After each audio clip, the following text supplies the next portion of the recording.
I declared a state of emergency this morning, which allows us to make sure, put every resource, including the National Guard, emergency management team, make sure everybody's getting prepared. We already have 30 members of the National Guard that are pre-positioning. The Adjutant General has 8,000 individuals that he's in a position to mobilize to the extent we needed. We've got concerns all across the state now because it's going to be coming clear across the state. Right now we know that the Tampa, Hillsborough, Pinellas, those areas have been saturated because of the storms we had a couple weeks ago. So we've got to continue to focus on that.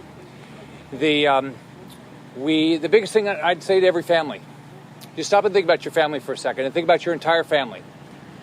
Make sure every member of your family is ready. Your parents, your children, your grandchildren, do you have a plan? Are there any special needs that you have? If you're going to potentially need a shelter, know where your shelters are. I know we've got great first responders all across the state. So we're going to get ready. But hopefully we can always prepare for the worst and hope for the best. And hopefully that's what will happen here. But right now we've got to continue to be prepared. We know we have a lot of people that have moved to Florida since the last time we had a hurricane. So make sure you're taking the time to really understand the impact of this. To the extent we have a lot of rain, don't drive into standing water. Make sure you have 3 days of water, 3 days of food. Make sure you have your medicines. But get ready and take your time to be prepared. I want to thank all of our emergency management teams around the state, all of our first responders, all of our elected officials, because I know they're all taking it seriously. I want to thank the mayor for the opportunity to be here again. He's somebody that's been through this, so he knows exactly what to do, and we'll do a great job. Well, I want to thank the governor, lieutenant governor, for being here this morning.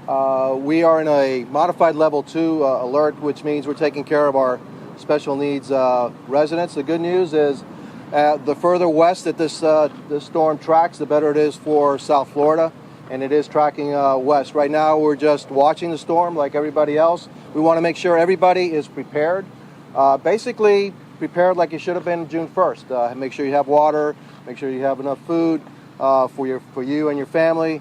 Our message is just stay in touch, and we'll let you know if anything changes. There are no evacuation orders anticipated at this point. Tomorrow we'll know much better what the storm is going to be doing, if it's going to be threatening South Florida or the rest of the state. We are here, Miami-Dade County, all of its agencies are ready to respond in a moment's notice. We want you to be ready also, so just be prepared. And I think that the governor's message is correct. Just be prepared.